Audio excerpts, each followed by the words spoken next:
Aligagang-aligaga ngayon sa pagbuto sa online world ang fans ng BINI dahil double nomination ang nakuha ng Nations Girl Group sa 2025 Breakthrough Awards in Brazil. Bukod sa nominasyon ng BINI sa kategoryang International Female Group, ay nominated din ang fandom nilang Bloom sa International Fandom of the Year category. Malaking karangalan para sa BINI kapag naipanalo sila ng Blooms sa International Female Group dahil mabibigat din ang kalaban ng grupo ni na Joanna, Aya, Colette, Maloy, Gwen, Stacy, Mika at Sheena. Mga kilala at award-winning groups ang makakabangga nila tulad ng Blackpink, Twice, ITZY, 4EVE, aespa, Baby Monster at Blue. Palaban din kasi ang mga fan ng ibang girls group worldwide. Ngayon pa lang ay manifesting ng Blooms worldwide na ang maipapanalo nila ang BINI at ang star nilang fandom sa Breakthrough Awards, kaya naman palagi na silang nakatambay sa cyberspace para tutukan ang nasabing online voting.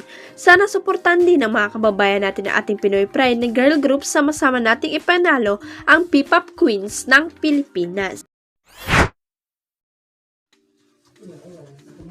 Hindi sa wala na sila, ang sinabi sa akin ay ayaw na ni Julia Barreto ani RJ Diaz sa Showbiz Update, kasama sina Ate Myrna at Mama Loy na in-upload kagabi sa YouTube channel. Ang tinutukoy ni OG ay sina Gerald Anderson at Julia Barreto na base sa kwento ng source niya ay umayaw na ang aktres sa relasyon nila na aktor pero hindi naman pumapayag ang uli. Kumbaga ayaw na ni Julia pero kay Gerald meron pa, si Julia ayaw na, sambit ng online host. Hirit ni Mama Loy bakit? Yun lang ang nakarating sa atin na hindi ko alam kung saan nanggagaling itong pag-ayaw ni Julia kay Gerald. Kaya kung mapapansin ko raw, sabi na aking source, tingnan mo hindi na sila nagkikita.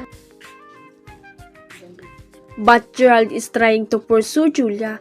Pumupunta raw si Gerald, kung totoo man to ang sabi ng aking source, ay pumupunta raw si Gerald doon sa bahay ni Julia pero parang ayaw nang makita ni Julia si Gerald muna, pagdidetali ni Audrey. So, Kuya, totoo kayang may third party kay Gerald? Tanong ni Ate Myrna. Matagal nang nababalitang may third party sa relasyong Gerald at Julia pero wala namang resibo maliban sa nakitang nanood ng volleyball game ang aktor dahil umano'y type niyang isa sa player ng Signal HD Spiker na si Vanny Gandler.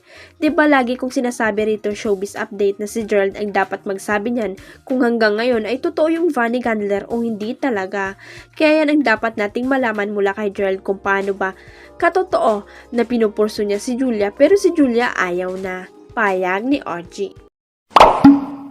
Huwag kalimutang i-click ang subscribe button at i-ring ang notification bell para sa latest at legit chika updates.